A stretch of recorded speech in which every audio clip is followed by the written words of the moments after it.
여러분 오늘 말씀의 제목을 보고 야, 이 말씀의 제목이 특이하다 이렇게 생각한 분들이 있을 겁니다. 그냥 이렇게 한번 붙여봤어요. 제가 아리랑 예수님. 여러분 언젠가 한번 말씀드린 적이 있는 것 같은데, 미국에서 유학 시절에 교민들 모임에 가면요 노래를 부르는데 이 노래가 나오면 무조건 눈물 흘려요. 그게 탑3가 있습니다. 1번이 아리랑이겠죠. 제목 저렇게 잡았는데 아리랑, 우리 전통 민요잖아요. 고국 생각나는 거죠. 2번이 고향의 봄, 나의 살던 고향은 꽃피는 산골. 고향이 산골이 아니었어도 관계없어요.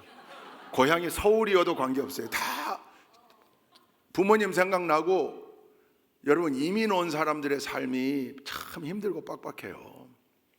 자기 일가 친척이 있고 부모님이 있고 그 고국 생각이 나는 거예요. 고향의 봄. 대부분 눈물을, 물론 그 이민 2세들은 좀 다르죠. 그러나 이민 1세들은 어김없어요. 세 번째가 애국가. 애국가는 늘 동해물과 백두산이 마르고 닳도록. 제가 이제 군목으로 있다가 유학을 갔으니까 우리는 거수경례 현역이니까, 그러면 그분들이 이 모임 자리에 지금 나라를 지키는 현역 장교가, 군목 장교가 와서 함께 하고 있는데 그 거수경례하는 걸 보면 그렇게 찡하대요. 같이 또 눈물 흘리는 거예요. 늘 우리 눈물샘을 자극하는 노래들이 있죠. 이 노래를 들으면 특별한 장면이 생각나기도 하고 눈물이 나요. 그 가운데 이 아리랑은 우리 전통 민요인데 너무 잘 알잖아요. 아리랑 아리랑 아라리요, 아리랑 고개를 넘어간다. 나를 버리고 가시는 님은 심리도 못 가서. 이게 이제 노래가 항상 운율, 멜로디, 가락도 중요하고 가사도 참 중요하죠. 여러분 이 두 가지가 다 맞아야 되죠. 근데 찬양은 둘 중에 조금 더 중요한 걸 꼽으라면 가사입니다. 찬양은 발라드로도 찬양할 수 있고 락 버전으로도 찬양할 수 있고 힙합으로도 찬양할 수 있고, 중요한 게 뭐니까? 메시지니까. 근데 모든 음악은 그 멜로디와 가사가 다 중요하죠. 여러분 이 아리랑이라고 우리가 늘 부르는 아리랑 민요 가사가 외국인들의 귀에도 참 아름답게 들린대요. 그래서 UPC라고 하는 미국의 장로, 연합장로교회 교단이에요. 여기 그러니까 1987년에 찬송가를 새로 편집했는데 그때 아리랑 노래를 찬송가로 채택을 했어요. 물론 가사는 Christ, you are the fullness. 주님, 당신은 충만합니다. 그런 뜻의 가사를 써서 그 미국의 칼빈 대학교의 음대 학장이었던 버트 폴만이라는 교수가 12인 편찬위원 중에 한 분이었는데 요 아리랑을 가락을 위원들에게 들려준 거예요. 만장일치로 이거 너무 좋다. 그래서 1987년부터 지금 40년 가까이 이 가락을 쓰고 있어요. 뭐 우리도 비슷하잖아요. 천부여 의지 없어서 손 들고 옵니다. 이거 올드랭자인 스코틀랜드 민요 아닙니까? 또 시온성과 같은 교회 주의 영광 한없다, 이거 영국 국가 아닙니까? 애국가. 그거 갖다가 쓰는 거니까. 그러니까 아름다운 운율은 다 만국 공통으로 통하는 것 같아요. 이 UPC 장로교단에서도 이 아리랑이라는 곡조를 갖다 쓰고, 스페인의 초등학교는 2019년도 얼마 전에 그 엄재식 단장인가요? 이 스페인 성악 유학 갔다가 거기 눌러 앉아서, 크리스찬이에요. 기도하는 중에 큰일을 해야 되겠다 생각하고 거기서 밀레니엄 합창단 만들어서 열심히 활동하면서 음악계의 영향력을 넓혀가다가 요 초등학교 학생들에게 한국의 민요 아리랑을 가르치는, 얼마나 영광이에요. 여기는 주로 이제 멜로디에 집중한 거죠. 근데 이제 우리는 여기 가사가 우리 귀에 있죠. 아리랑 아리랑 아라리요, 아리랑 고개를 넘어간다. 나를 버리고 가시는 님은 심리도 못 가서 발병. 그래서 이걸 또 이게 고약한 우리 민족의 근성이 여기 있는 거라고 고약하게 남을 저주하는 그런 자학적 해석을 하는 분들이 있더라고요. 아마 그런 얘기 들어보셨을 거예요. 오늘부로 그건 싹 지우세요. 그게 아니고 아리랑이라고 하는 단어의 어원에 대한 학설은 여러 개가 있습니다. 근데 그 중에 가장 힘을 얻는 학설이 아리, 그게 우리 말로 아리따운, 아름다운, 이제 몽골의 영향을 받은 거래네요. 지금도 몽골어에 아리가 아름답다는 형용사래요. 아름다운. 그럼 랑은 뭐예요? 랑, 님이죠. 님, 신랑, 랑. 그러니까 아리랑 그러면 아름다운 님, 쓰리랑은 사무치게 그리운 님, 속이 쓰린, 마음이 아픈 그런 뜻이래요. 그러니까 아리랑은 곡의 이름이 아니에요. 아름다운 내 님이라는 뜻이에요. 그러니까 나를 버리고 가시는 님은 심리도 못 가서 발병난다. 이게 나를 버리고 떠나는 옛 사랑을 저주하는 노래가 아니고, 이걸 영어로 해석해 보면 이렇게 나와요. 영작을 해보면, 문장을 준비했는데 뭐라고 나오냐면 The one who leaves me, 나를 떠나는 누군가는 will get sick before going 10 miles. 물론 이제 10마일, 10마일은 원래 16km인데 심리는 4km인데 여긴 집중 안 하셔도 되고 그냥 이렇게 관용적으로 쓰는 거죠. 멀리 못 가서 병을 얻을 거야. 여러분, 이게 무슨 뜻이에요? 어떤 의미가 담겨 있는 거예요? 이게 시제가 언제 시제예요? 과거, 현재, 미래. 과거예요? 미래 시제예요. will get sick 그랬잖아요. 얻을 거야, 병을. 여러분, 너무 사랑하는 님이 있는데 이 the one who는 2인칭도 되고 3인칭도 되고 모두를 포괄한 거고, 이걸 만약 2인칭 당신으로 놓고 보면 if you leave me 이렇게 될 거예요. 만일 당신이 나를 떠난다면 당신 멀리 못 가서 발병 날 거야. 그러므로 떠나지 마라, 그 뜻이에요. 떠나지 마라. 너무 사랑하는 연인을 향해서 당신 나를 떠나지 마라. 나는 물론 당신 안 떠날 거고 영원히 사랑하자. 그거 노래한 거예요. 그걸 이렇게 기가 막히게 표현한 거예요. 자학적 해석을 갖지 마세요. 우리 민족의 고약한 성품, 남 잘 되는 거 못 보고 그리고 떠난 사람 저주하고 아니에요.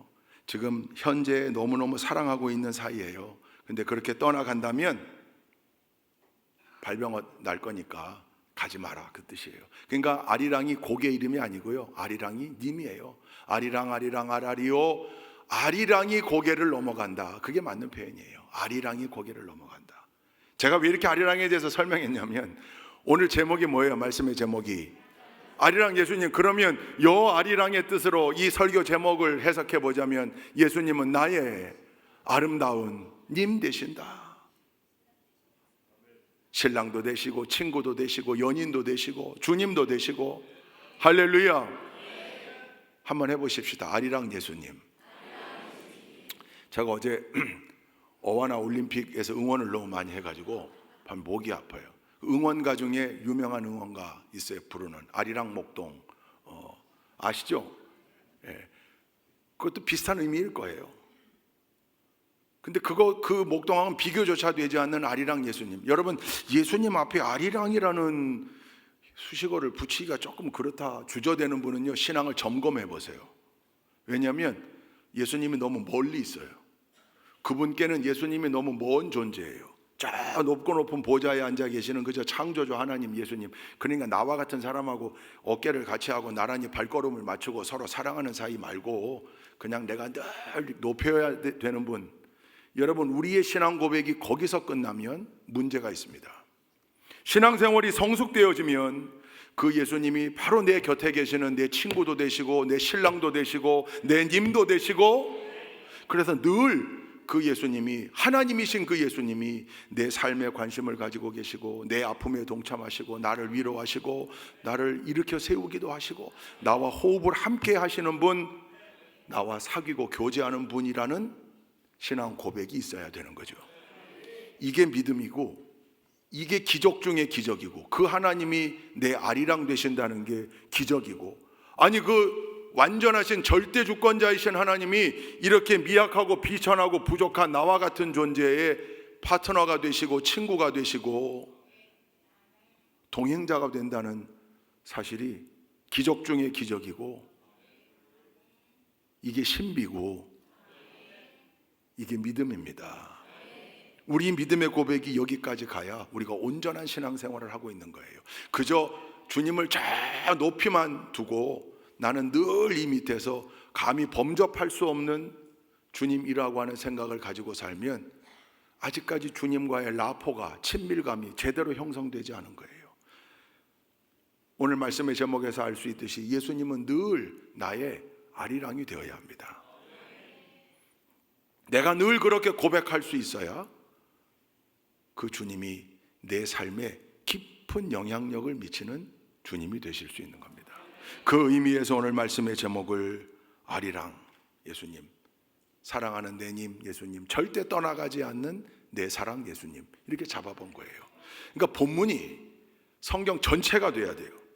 성경 전체. 왜? 성경 전체 66권이 예수 그리스도를 예표하고 예언하고 설명하고 다시 오실 예수님을 말하고 있는 게 성경이잖아요. 근데 오늘 설교를 위해서 딱 한 본문을 채택했는데 그게 오늘 21장 1절에서 14절, 좀 긴 본문이었는데 오늘 박금혁 권사님 너무 훌륭하게 잘 읽어주셨어요. 오늘 이 본문 가지고 왜 예수님이 우리에게, 나에게 아리랑이 되시는가 다시 한번 살펴보려고 합니다. 첫째, 여러분, 여기 지금 등장한 요한복음 21장에 등장하고 있는 예수님은 어떤 상태의 예수님이신가요? 이 예수님은 지금 어마어마한 사건을 경험하시고 난 이후의 예수님이에요. 어떤 예수님? 부활하신 예수님. 할렐루야. 여러분, 우리 신앙에 양대 기둥이 있다 그랬습니다. 두 기둥이 분명히 있어야 합니다. 두 축이. 하나는 구약 창조신앙, 하나님이 이 세상 우주 만물을 창조하셨다, 믿으시면 아멘. 또 하나는요, 신약 부활신앙, 주님께서 부활하셨다. 여러분, 기독교 신앙의 핵심입니다. 여러분, 부활이 없으면 아무것도 아니라고 그랬고, 우리의 믿음이 헛것이라고 했고, 가장 불쌍한 자들이라고 그랬습니다. 고린도전서 15장에 바울이 표현한 거예요. 한번 읽어볼까요? 고린도전서 15장 14절 함께 읽습니다. 시작. 그리스도께서 살아나지 않으셨다면 우리의 선포도 헛되고 여러분의 믿음도 헛될 것입니다. 헛된 거죠. 헛된 거. 19절도 읽어보십시다. 시작. 그리스도 안에서 우리가 바라는 것이 이 세상에만 해당되는 것이라면 우리는 모든 사람 가운데서 가장 불쌍한 사람일 것입니다. 아멘. 제일 불쌍한 사람들이 우리라고요. 뭐가 없다면, 예수님의 부활이 없었다면. 그러니까 예수님의 부활이 있기에 우리의 모든 게 있는 거죠. 예수님의 부활 신앙 위에, 첫 열매 되신 예수님의 부활 위에 우리가 있는 겁니다. 여러분, 공자 선생님 훌륭한 분이었죠. 가르침도 훌륭해요. 그러나 돌아가셨습니다. 무덤도 있습니다. 고따마시 따랐다 석가모니 훌륭했죠. 보통의 인간이 아니었죠. 그러나 그도 죽었습니다. 무덤이 있습니다. 마음에 훌륭한 존재였습니다. 그러나 그도 죽었어요. 그러니까 훌륭한 인간들이었어요. 훌륭한 스승이라 할 만합니다. 그러나 주님하고는 비교조차 되지 않는 거죠. 주님은 하나님이셨고 유일하게 인간의 사망 권세를 깨뜨리시고 죽음의 문제를 해결하시고 부활의 첫 열매가 되셔서 승천까지 하신 겁니다. 오늘 승천주일인데 주님의 승천이 가능했던 건 부활하셨기 때문입니다. 예수 그리스도의 십자가 고난과 대속의 죽음이, 능력의 죽음, 온 인류를 대속한 대속의 죽음이 될 수 있는 건 예수님이 부활하셨기 때문입니다. 오늘날 그 누군가가 예수님과 똑같이 채찍으로 맞고 똑같이 십자가에 죽으면서 내가 누구의 죄를 대속한다, 그렇게 죽는다 한들 그게 대속이 될 수 없습니다. 주님만이 하실 수 있는 일인데 그게 부활신앙 위에 있습니다. 우리에게 예수님의 부활이 있기에 소망이 있는 겁니다. 우리에게 예수님의 부활이 있기에 영생이 우리에게 주어진 겁니다. 우리에게 예수님의 부활이 있기에 천국이 주어진 겁니다. 그러니까 예수님의 부활, 이건 우리에게 얼마나 중요한 은혜인지 몰라요. 선물이기도 합니다. 오늘 본문에 등장하는 주님은 부활하신 이후에 부활하신 몸으로 제자들을 찾아가셨어요. 세 번째 나타나신 거고, 오늘 말씀에 등장하는 제자들은 총 7명이에요. 그들을 찾아가신 주님은 십자가에 달리시기 전에 제자들을 가르치셨던 공생애의 주님이 아니라 이제는 완전히 달라진 주님, 부활하신 주님입니다. 예수님의 부활이 우리에게도 영광으로 은혜로 주어졌습니다. 예수님의 부활이 있기에 예수님은 우리에게 완벽한 아리랑 되실 수 있는 거죠. 이 부활 신앙의 반석 위에 서 있는 우리 모두가 될 수 있기를 주님의 이름으로 축원드립니다. 두 번째, 부활하신 주님이 제자들을 찾아오셨어요. 이게 중요해요. 제자들을 찾아오셨어요. 근데 그 제자들은 어떤 상태였는가? 실패한 제자들입니다. 아니, 더 리얼하게 표현하면 예수님을 배반했던 제자들입니다. 찾아오셨어요. 여러분, 인간적 관점에서 부활하신 주님의 감정, 제자들을 바라보는 감정 상태를 표현한다면 그게 1번이 분노일 겁니다. 그죠? 분노, 실망, 배신감 뭐 이런 걸 겁니다. 우린 그건 많이 느끼고 살잖아요. 누군가가 나를 실망시켰을 때 뿐만 아니라 절대 그러면 안 되는 사람인데 그가 나를 떠나가면서 오히려 나를 어려움에 빠뜨리게 했을 때, 이럴 때 느끼는 배신감, 이거 평생 갑니다. 대부분 평생 가요. 물론 시간이 지나면서 믿음으로 그런 감정들을 해소하는 분들이 많지만 그 사실은 잊혀지질 않아요. 왜냐하면 너무 강렬한 감정이기 때문에 그렇습니다. 근데 주님께서 나타나셔서 찾아오셔서 제자들을 블레임, 비난하지 않았습니다. 책망하지 않았습니다. 베드로, 야 이 자식아, 너 그래도 넌 수제자인데, 그리고 너 혹시 그럴까 봐 내가 백신까지 맞춰줬는데 너 3번 부인할 거라고 막 아니라고 그러더니 어떻게 날 저주까지 할 수 있냐. 근데 그러지 않았습니다. 주님은 그저 찾아오셔서 함께 했습니다. 이게 우리에게 소망이 되는 줄로 믿습니다. 누가복음에 보니까 예루살렘을 떠나서 엠마오로 가던 두 제자에게도 나타나셨고, 오늘 읽은 21장 앞에 20장에 보니까 나는 못 믿겠다고 손살에 치는 도마에게도 나타나셔서 못자국 만져봐라, 허리에 손을 넣어봐라. 제자들에게 당신을 확인시켜 주셨습니다. 실패한 제자들이에요. 부족한 제자들입니다.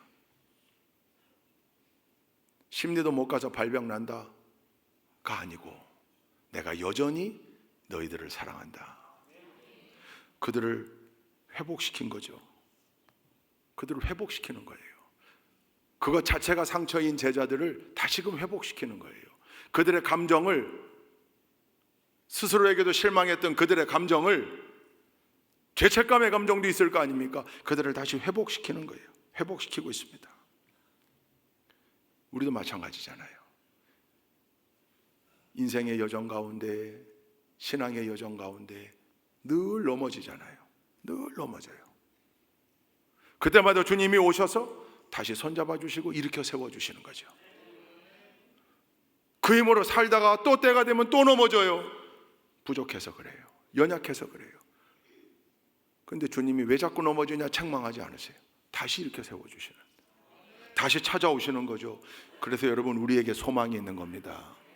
물론 그렇다고 늘 찾아오시는 주님이니까 뭐 오늘도 넘어지고 내일도 넘어지고 모레도 넘어지고 늘 넘어져도 다시 오시는, 아니요. 주님은 우리의 중심을 보신다고 그랬어요. 최선을 다하다가 넘어질 때 연약함을 아시는 거지. 그러니까 회개만 하면 다 용서해 주시니 오늘도 죄 짓자, 내일 회개하면 되지 뭐, 또 짓자, 또 회개하면 되지 뭐.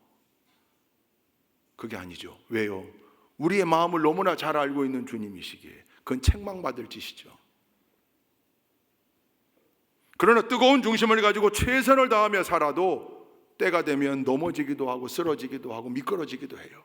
그런데 주님이 그런 우리를 한없이 포기하지 아니하시고 버리지 아니하시고, 너희들 파이어, 야 내가 3년 동안 그렇게 가르쳤는데 이 정도밖에 안 돼, 너희들 파이어, 그러지 않으시고 다시 회복시키는 주님이시라고요. 여기에 우리의 소망이 있는 줄로 믿습니다. 그래서 늘 오래 참으시고 우리를 포기하지 아니하시는 주님이 우리에게, 나에게 아리랑 되시는 거죠. 아리랑 예수님. 이 믿음 위에 서기를 주님의 이름으로 축원드립니다. 세 번째, 그렇게 찾아오신 것만 해도 충분한데 거기서 한 걸음 더 나가셔서 어떻게 하세요? 찾아오셔서 그 배에 만선의 기쁨을, 만선. 여러분, 제가 군목으로 입대할 때 제가 전에 간증했잖아요. 다리 대수술을 하는 바람에 그 면제 사유가 되니까 군대 못 간다.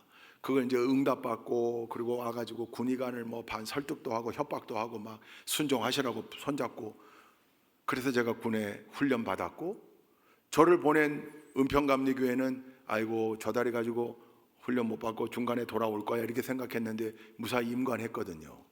그러니까 이제 이분들이 궁금한 거예요. 목사님 괜찮으시? 안부 전화를 제 초임지에 얼마나 많은 분들이 전화하나 몰라요. 그러니까 제가 하도 그 목사님 다리 괜찮으세요? 그럴 때 예, 제 다리 상태는 지금요 뭐 이렇고 저렇고 이걸 하도 얘기하다 보니까 옆에서 듣던 군종병들이 그걸 외우고 있더라고요. 그 우리 교회 박동진 집사 또 군종 몇 명 있었거든요. 그러더니 저한테 목사님 그러시지 말고 그냥 선제적으로 먼저 소식을 전하시죠. 그래서 제가 뉴스레터를 만들었어요. 소식지. 제 군목 목회 현장에서 겪는 소소한 일들을 다 거기다 기록해서 보내는 거예요. 뉴스레터를 만들면서 이름을 줘야 되겠는데 이거 뭘로 지을까? 그러다가 제호를 만선을 꿈꾸며 그렇게 했어요. 왜냐하면 군대는 선교의 황금어장이라는 표현을 많이 썼거든요. 그러니까 복음의 그물을 던지면 그냥 가득 뭐 거의 가두리 양식장 수준이었어요. 사실은 지금은 너무 어렵지만 그때는 뭐 그냥 조그만한 거 소소하게 흔들어도 구름처럼 몰려들었으니까 초코파이 하나만 흔들어도 뭐 어마어마하게. 그러니까 병사들 만나고 복음 전하고, 여기 우리 저 안보일 집사님 또 우리 저 집사님 다 군생활하고 현역들인데 그 옛날 그 분위기를 다 알 거예요. 지금이랑 천지 차이죠. 복음의 그물을 던져 만선을 이루어야 되겠다. 그래서 만선을 꿈꾸며 그걸 이제 계속 써오다가 제가 기무사령부 군종과장으로 가는 바람에 거기서는 보안 문제 때문에 목사님 못 씁니다 이거. 그때 제가 미국 가서도 이걸 보내드렸는데 소식지를 받아보던 분들이 한 1,500명 됐습니다. 이분들이 제 기도의 든든한 동역자들이었던 거죠. 한 200명으로 시작했는데 1,500명까지 늘어났어요. 군대에서 이걸 책으로 역자고 한 3번 찾아오기도 했는데 그때마다 이유가 있어서 거절하다가 사실은 책을 못 만들었는데 조만간 책으로 한번 내려고 해요. 그래야 같이 나눌 수 있을 테니까. 근데 누구든지 만선을 꿈꾸는 것, 목회자뿐만 아니라 여러분도 각자의 삶의 만선을 꿈꾸고 있잖아요. 할렐루야. 이런 거 할 때 아멘 하라는 얘기예요. 아니 만선이 싫으세요? 만선이라는 친구가 혹시 돈 떼먹고 갔나요? 만선이 얼마나 좋은 뜻이에요. 만선. 오늘 여기 보니까 오른편에 금을 던지라고 그랬어요. 여러분 수미 쌍관이죠. 누가복음 5장에 나오는 예수님이 베드로를 리크루트 하실 때 그때에도 똑같아요. 상황이 밤새 고기 못 잡았는데 그때는 뭐라고 하셨냐면 깊은 곳에 그물을 내리라고 그랬고, 지금 이제 부활하신 주님이 다시 찾아오신 요 마지막 순간에는 오른편에 그물을 던지라고 그랬어요. 여러분 실제적으로 배 왼편 오른편이 의미가 있을까요 없을까요? 없어요. 성지순례 가보면 요 배 위에서 선상 체험을 하고 예배를 드리거든요. 그냥 요만한 배예요. 왼편하고 오른편 해봐야 그게 뭐 한 4m 5m 되려나? 그러니까 예수님께서 배 오른편에 그물을 던지라. 알겠습니다 주님, 오른편에 그물을 던지겠습니다. 그럴 때 이미 배 오른편이 왼편 됐을 거예요. 배가 흘러가서. 그러니까 그 오른편이 무슨 특별한 포인트가 아니에요. 오른편이 상징하는 게 있어요. 오른편은 늘 하나님 사이드, 예수님의 사이드, 하나님 편, 예수님 편, 하나님의 능력을 상징할 때 오른편이에요. 성경이 그렇게 쓰였어요. 성경에 종말장이라고 하는 마지막 때를 그리고 있는 마태복음 25장에도 보면 우리가 다 올라가서 하나님 보좌의 오른편에 무리가 있고 왼편에 무리가 있는데 오른편은 양의 무리, 왼편은 염소의 무리.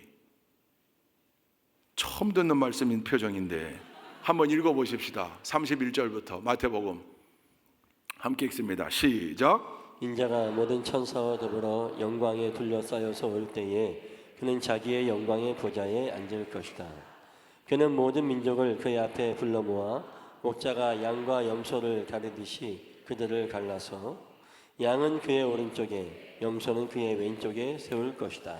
양은 목자를 늘 따라가는 성도를 뜻하고 염소는 제멋대로. 그래서 왜 교회에도 양만 있는 게 아니고 염소도 있다 그런 얘기들을 하잖아요. 우리는 다 양인 줄로 믿습니다. 종자들이 좀 달라서 그렇지 중동 양도 있고 뭐 뉴질랜드 양도 있고 스위스 양도 있고, 근데 양이면 돼요. 양이면 돼요. 근데 오른편이래요 늘. 여러분, 예수님의 십자가 좌우에 강도들이 같이 달렸는데 그때 마지막 순간에 구원받은 강도가 어느 편 강도예요? 오른편. 맞아요? 성경에 보면 안 나와요. 근데 오른편 강도라고 교회가 전통적으로 얘기를 해온 거예요. 우편 강도라. 왜? 오른쪽이 주님 사이드, 오른쪽이 구원, 승리, 성취, 영광, 할렐루야. 왼쪽은 심판, 그 의미하는 거기 때문에 그래요. 시편에도 그래서 오른쪽은 늘 하나님의 능력을 상징했어요. 전도서에도 이 구절이 나와요. 10장 2절 말씀 한번 읽어보십시다. 시작. 지혜로운 사람의 마음은 옳은 일 쪽으로 기울고 어린석은 사람의 마음은 그릇된 일 쪽으로 기운다. 세 번역이 이제 이렇게 번역했는데 좀 아쉬움이 있어요. 개역개정으로 시작. 지혜자의 마음은 오른쪽에 있고 우매자의 마음은 왼쪽에 있느니라. 오른쪽은 옳은 일을 상징하고 왼쪽은 그른 일을 상징했구나. 오른쪽은 의를 상징하고 왼쪽은 죄를 상징했구나. 악을 상징했구나. 알 수 있습니다. 주님께서 배에 오르셔서 오른편, 즉 여기는 내 영역이다, 여기는 내 능력이다, 그리고 어마어마한 고기를 잡게 해주셨다. 153마리나 되는 그물이 찢어질 정도로 잡힌 그 고기, 만선의 비결이 누구에게 있다고요? 주님에게 있다고요. 그러니 여러분, 주님은 우리를 찾아와 주시기만 하면, 그저 주님의 사이드에서 주님을 의지할 때 우리에게 만선의 축복이 허락되어진다고요.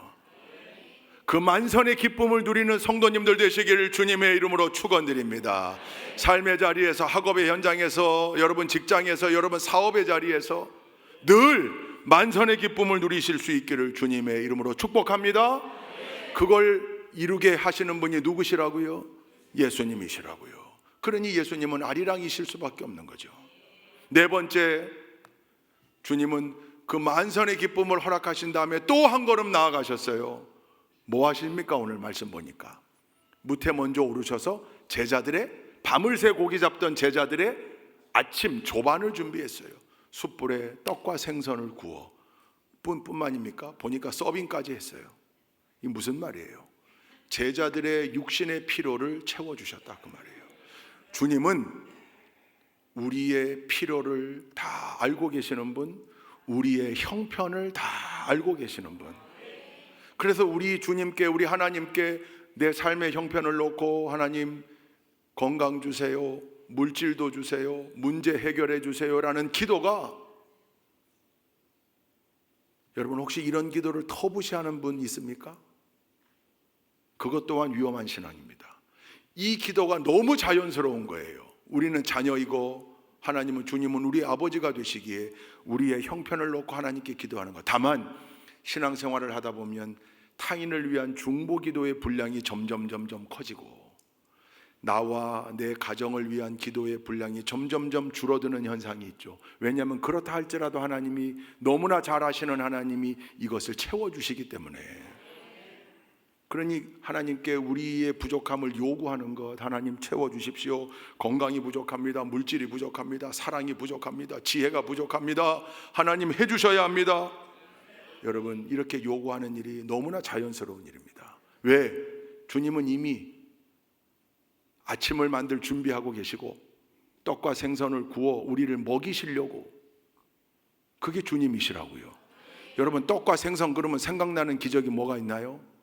오병이어의 기적. 5,000명을 먹이고도 12광지를 남겼어요. 안 먹어도 돼요, 안 먹어도 돼요. 천국 복음 다 선포했고 전달했어요. 그러나 그들이 배고파하는 걸 알고 한 소년의 도시락으로 5,000명을 먹이고 12광지를 남겼어요. 이게 주님의 마음이에요. 먹이시는 주님, 먹이시는 주님. 너무 은혜롭지 않습니까? 제가 먹는 걸 좋아해서 더 은혜로운가요? 먹이시는 주님. 여러분, 엘리야 그리 시냇가에 숨어 지낼 때 어떻게 먹이셨다고요? 까마귀가. 그래서 가끔 본인 형편이 어려울 때 옆에서 자기를 도와준 권사님을, 나에게 이 권사님이 까마귀였다고 이렇게 표현하는 분들이 있는데, 까마귀는 별로 어감이 안 좋아요. 하나님이 보낸 천사로 표현하세요. 왜? 엘리야에게 또 천사가 나타나요. 언제? 로뎀나무 밑에 누워 날 좀 죽여주세요. 하나님 날 좀 데려가 주세요. 그럴 때 천사를 보내서 천사가 엘리야를 어루만졌다 그랬고, 뿐만 아니라 물과 떡을 먹여 힘을 얻게 했고, 결국 하나님의 산 호레베까지 40일 걸어가게 했다. 용기를 내고 다시 힘을 얻게 먹을 걸 채워주셨다. 어루만지기만 해서는 안 되는 걸 하나님이 알고 계세요. 육신의 필요를 채우시는 하나님이에요. 오늘도 주님께서 만선의 기쁨을 주신 것만 해도 충분한데, 그럼에도 불구하고 지금 현재 배고파하고 있는 제자들을 아시고 무태에 올라 조반을 지어주셨다. 우리 주님이 그런 분이십니다. 그 주님과 함께 동행하고 있습니다. 그 주님이 나의 아리랑 되고 계심을 여러분 분명히 믿고 그 주님과 함께 기쁨으로 동행하는 삶을 살아가실 수 있기를 주님의 이름으로 축복합니다. 마지막 5번째, 여러분 4가지 얘기했는데 기억나시겠죠 설마? 첫째, 예수님이 우리의 아리랑 되시는 이유. 첫째, 부활하셨기 때문에. 둘째, 실패하고 넘어졌음에도 불구하고 찾아오셨기 때문에, 찾아오셔서 우리를 회복시키시는 예수님. 셋째, 만선의 기쁨까지 허락하시는 주님. 넷째, 지금 당장 필요한 것 먹이시는 주님, 필요한 걸 채우시는 주님. 근데 여기서 끝나지 않고요, 요게 있어야 완성이 돼요. 뭡니까 그게? 오늘 14절 말씀까지만 읽었는데 15절 한번 읽어보십시다. 21장 15절 시작. 그들이 아침을 먹은 뒤에 예수께서 시몬 베드로에게 물으셨다.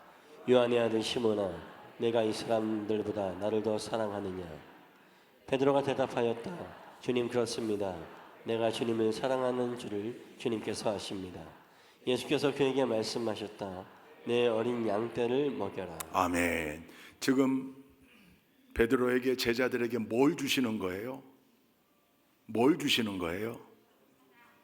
여러분,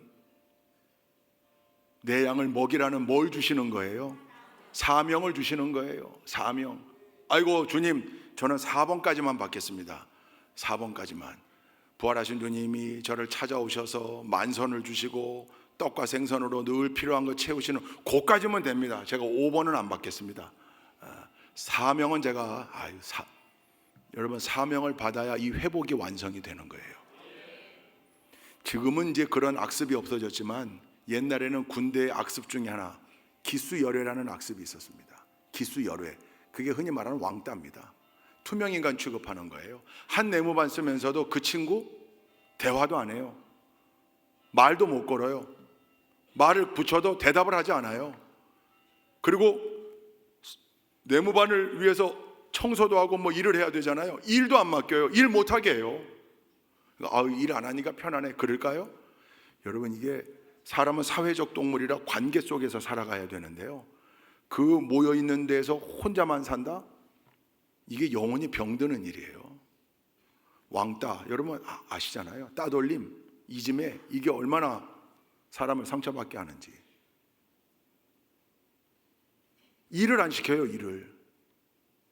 그 기수열애가 해제되었다는 표시가 뭔지 아십니까? 담당하는 일을 맡기는 거예요. 내가 할 일이 있어야 행복한 거고요. 사람은 생존을 위해 사는 게 아니라 사명을 위해 사는 거예요. 여러분, 속장, 선교회장, 그 아무나 할 수 있는 줄 아십니까? 하나님이 아무에게는 안 맡깁니다. 하나님이 사랑하시는 분에게, 또 하나님을 사랑할 수 있는 분에게, 서로에게 아리랑이 되는 존재에게 이 사명들 맡기는 거예요. 봉사, 이거 아무나 하는 줄 아십니까? 주방봉사, 주차봉사, 주보봉사, 주자가 많네요. 보니까 카페봉사, 교사, 찬양대, 찬양단, 매주 토요일마다 남성교회, 여성교회, 청장년회 교회와 청소하는 일들, 이거 사랑이 없으면 안 되는 일이에요. 사명의 크기에는 차이가 있겠지만 여러분, 늘 신앙생활에는 사명이 있다고 생각하셔야 되고, 그게 작은 일이라 할지라도 그 사명을 감당하기 위해 노력해야 돼요. 그래야 내 옆에 계시는 예수님이 나의 완벽한 아리랑이 될 수 있는 겁니다. 베드로를 저주하시거나 베드로를 책망하시기는커녕 베드로에게 사명을 맡기셨어요.